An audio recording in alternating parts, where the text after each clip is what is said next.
In today's video, I'm going to show you how to put MLA format in Google Docs. First, open a blank document.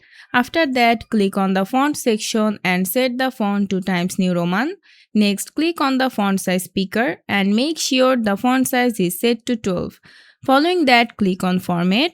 Then select line and paragraph spacing and choose double. Next, click on File, then Page Setup and make sure all the margin are set to 1 inch. Then click OK when you are done. Then click on Insert, choose Page Element, then Page Number. After that, select your desired format and click on it. Double click the page number and add your last name before the number. Now start with the heading. Type your full name, instructor's name, course title, and date, each on its own line, aligned to the left.